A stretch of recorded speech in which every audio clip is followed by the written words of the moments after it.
मैं लड़कियों से कहना चाहता हूं, किसी समाज से नफरत करता हो वो ना अच्छा पति बन सकता है, ना प्रेमी बन सकता है, ना भाई बन सकता है। अच्छा सुनो, सब्सक्राइब करते वक्त ना घंटी बजा देना ताकि जब मैं ऑनलाइन आऊं तो तुम्हारे झारखंड सरकार ने एक विज्ञापन निकाला कि आप जिस अखबार में काम करते हैं आप अप्लाई कीजिए और आप हमारी किसी स्कीम की तारीफ करें, आपको 15,000 रुपये मिलेंगे और फिर उसमें 5,000 रुपया और मिलेगा और आप अपने अखबार में छपवा लीजिए या किसी दूसरे अखबार में छपवा लीजिए। ये सब आपकी आंखों के सामने हो रहा है और बहुत देर हो गई है। इसी तरह की हरकतें महाराष्ट्र में हो रही हैं, अलग अलग रूपों में। असम के पत्रकार कुछ बताते हैं, महाराष्ट्र के कुछ बता रहे हैं। तो पेड न्यूज़ का अलग एक तरीका आ गया है। तो क्रेडिबिलिटी की क्राइसिस अगर आप प्रधानमंत्री मोदी के जो समर्थक हैं उनसे भी पूछिएगा कि ये मीडिया देख के कैसा लगता है, तो कहेंगे बिका हुआ है। उनको भी पता है कि इस मीडिया की कोई क्रेडिबिलिटी नहीं है और उनको अच्छी तरह से पता है, पर वो एक्ट नहीं करना चाहते हैं। वो अलग अलग तरह के जाल में फंसे हैं। हर समय एक नया थीम आ जाता है तो उनके लिए भी मुश्किल होता है। एडमिनिस्ट्रेशन तो अब बात ही नहीं करता ऑन रिकॉर्ड। अगर आप दिल्ली में देखें, इसके पहले 2014 से पहले कभी हेल्थ सेक्रेटरी ऑफ रिकॉर्ड बोल रहे हैं या ऑन रिकॉर्ड बोल रहे हैं, ये सब बंद हो गया है, सब बंद हो गया है। तो अब कुछ पता ही नहीं चलता है कि क्या हो रहा है। तो एक क्रेडिबिलिटी एडमिनिस्ट्रेशन का भी है कि वो अब पूरी तरीके से मान लिया है कि अब उसका कुछ हो नहीं सकता, तो वो चुप हो गया है। अब जिस भी तरीके का वो समझौते कर रहा है, पता नहीं क्या कर रहा है वो। तो अखबार में आपके पास सूचना नहीं है, एडमिनिस्ट्रेशन में कोई बोलने वाला नहीं है, आरटीआई से आप ब्लॉक हैं, तो क्रेडिबिलिटी का बहुत भारी क्राइसिस है। जनता अपनी समस्या सुनना चाहती है और इस वक्त जो सबसे ज्यादा क्राइसिस में है वो मोदी सपोर्टर हैं, क्योंकि उन्होंने एक सर्टेन एस्पिरेशंस के साथ उन्हें चुना था। अब जहां कहीं कुछ नहीं होता है तो चाहते हैं कि पीएम तक बात पहुंचा दी जाए, क्योंकि वही हर बात के नेता हैं, है ना। तो वो बात ही नहीं पहुंचने देता है वो गोदी मीडिया जो है, तो वो बहुत परेशान है वो सारे लोग। तो इस मीडिया का स्ट्रक्चर आप समझिए कि ये क्या कर रहा है। ये जो मोदी के वोटर हैं उनको भी अपने दायरे से बाहर फेंक देता है कि हम जो लेक्चर देंगे वही सुनना है, तुम्हारा प्रॉब्लम हम नहीं सुनेंगे। और आप जो उनके वोटर नहीं है मान के चलें, वो आपको भी नहीं दिखाता कि ये वॉइस ऑफ डिफरेंस है या अदर वॉइस है, अदर रीजन है, आपको भी नहीं दिखाता। तो वो एक मीडिया जो है वो एंटी पब्लिक मीडिया है ये पूरा। इसीलिए मैं कहता हूं कि आज का अखबार और टेलीविजन लिख के पर्स में रख लीजिएगा।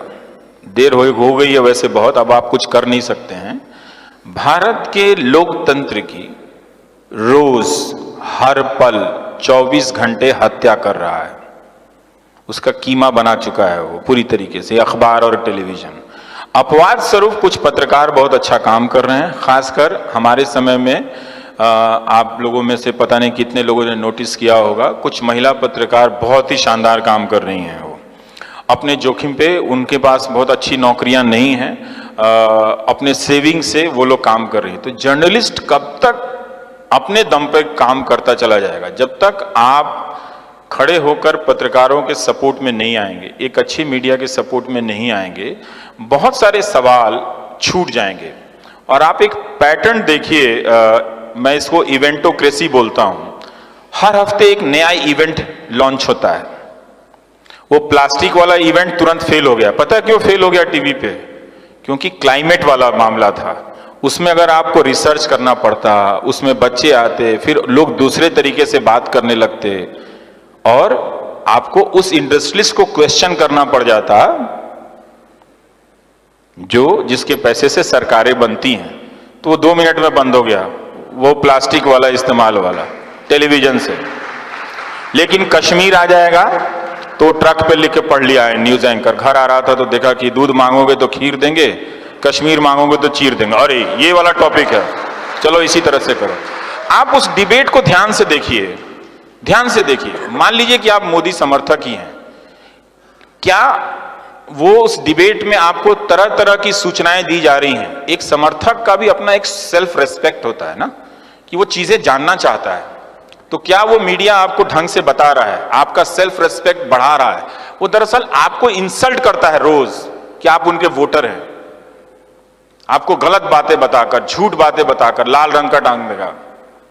चिन्मयानंद स्वामी के खिलाफ कुछ होगा, सब साइलेंस में चले जाएंगे।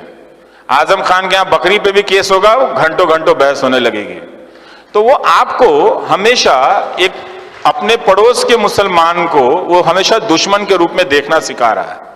मैं साफ साफ कहता हूं और इसको आप नोट कर लीजिए। और ये बात मैं लड़कियों से कहना चाहता हूं कि भाई देख लेना, जो लड़का किसी समाज से नफरत करता हो वो ना अच्छा पति बन सकता है, ना प्रेमी बन सकता है, ना भाई बन सकता है। देख लेना, ऐसे किसी लड़की से, आईटी सेल वाले से शादी मत कर लेना भाई, बता रहा हूं ध्यान से। पता चला कि दहेज तो नहीं देना चाहिए, मां बाप ने चोरी छुपे कुछ पैसा दिया, लाखों रुपए भी गए और मिल गया वो नफरत करने वाला, तो वो प्रेमी नहीं हो सकता है। मोहब्बत बहुत जरूरी है दोस्त, मिट्टी से भी और इंसान से भी। ऐसा नहीं हो सकता कि इंसान से मोहब्बत ना करो और कहो कि हम मिट्टी से मोहब्बत करते हैं। हम मिट्टी से मोहब्बत इसलिए करते हैं कि उस मिट्टी में बसने वाले इंसानों से भी मोहब्बत करते हैं। ये बात ध्यान रखिएगा। आज इंदौर में बीजेपी के आईटी सेल के प्रभारी हैं विक्की मित्तल, फेसबुक पे उन्होंने क्या लिखा कि गोडसे जी की पिस्तौल की नीलामी करवा दीजिए, पता चल जाएगा देशभक्त थे कि आतंकवादी थे। हम यहां पर आ गए, गांधी को मारने वाले के लिए ताली बजा के आप हिंदुस्तान नहीं बना सकते, नहीं बना सकते हो आप। जिस देश में गांधी के हत्यारे को देशभक्त कहा जा रहा है, तो गांधी क्या आतंकवादी थे? अब हम यहां पर आ गए हैं, क्या आपने उनको वोट दिया तो इसकी सजा इतनी दी जाएगी आपको कि आपको मूर्खों के झुंड में बदल दिया जाएगा? कि एक वोट देने के बदले, आप कितना प्यार करते हैं प्रधानमंत्री को, लेकिन उसके बदले में आपको उस झुंड में बदला जा रहा है कि आप गांधी के हत्यारे को गोडसे जी कहें। थोड़ा सावधान रहिए, हो क्या रहा है इस देश में। और वो फेसबुक पे लिख रहे हैं, ये कभी हुआ था? कभी नहीं हुआ था। क्योंकि ये पॉलिटिक्स, आईटी सेल और मीडिया ये मान के चलता है कि आपने अपनी बुद्धि स्थगित कर दी, आप में बुद्धि नहीं है। मैं नहीं मानता, मैं उनके वोटर को बहुत सम्मान से जानता हूं, मुझे मालूम है कि वो एक अलग तरीके से सोच रहे हैं, लेकिन उनसे, वो चूंकि उनको वोट देते हैं, उनसे बदला नहीं लिया जाना चाहिए। उनको सजा किस बात की दी जा रही है कि उनसे ये कहा जा रहा है, अब चूंकि तुम उनको वोट देते हो, तुम अब मुसलमानों से नफरत करने लगे हो, तो चलो अब गोडसे को भी गोडसे जी बोलो। फिर मालूम नहीं अगली बार अब आपसे क्या कराएंगे, आपके हाथ में बम दे देंगे, कहेंगे जाके फट जाओ कहीं पे, तुम नौकरी मत मांगो। ये मत कीजिएगा, ये मत कीजिएगा। ये शर्म की बात है कि हमारे देश में गांधी की हत्या हुई, और ये उससे भी ज्यादा शर्म की बात है कि एक राजनीतिक दल का कार्यकर्ता फेसबुक पे लिख रहा है गोडसे जी कि पिस्तौल नीलामी कीजिए तो खरीदने वाले लोग आ जाएंगे और उसके 2 करोड़ दे के साबित हो जाएगा देशभक्त थे। गांधी की लाठी की कोई कीमत नहीं है दोस्तों, कोई कीमत नहीं है उनकी लाठी की। उस लाठी को उन्होंने कभी किसी पे नहीं चलाई, तो ये मत होने देना। हालांकि अब देर हो चुकी है, अब तुम्हारे पास करने के लिए कुछ है नहीं, फिर भी बता रहा हूं कि आपको एक रोबोट में बदल दिया गया है, गलत सूचनाओं से भर के। अब आपसे सिर्फ 2 ही काम लिए जाएंगे, समुदाय के नाम पे, धर्म के नाम पे आपको एक झुंड में बदला जाएगा कि आप जाओ उसको मार आओ, पहलू खान को, या फिर आप सुबोध कुमार सिंह को मार के आओ। उसे भी इंसाफ नहीं मिला, सुबोध कुमार सिंह को भी इंसाफ नहीं मिला, पहलू खान को भी इंसाफ नहीं मिला। ये आप समझ रहे हो कि क्या हो रहा है? समझ रहे हैं इस बात को? अच्छे से समझिएगा, गुस्से में मत समझिएगा, कोई फायदा नहीं है दोस्तों।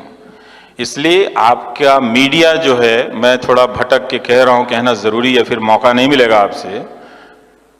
आपका मीडिया अब आपसे बदला ले रहा है, जब तक आप अपने आप को अलर्ट नहीं करेंगे, एक्टिव नहीं करेंगे, ये मैं क्यों कहता हूं कि आप इन अखबारों को पढ़ना बंद कर दीजिए, इन चैनलों को देखना बंद कर दीजिए और पैसा प्रधानमंत्री राहत कोष में दे दीजिए।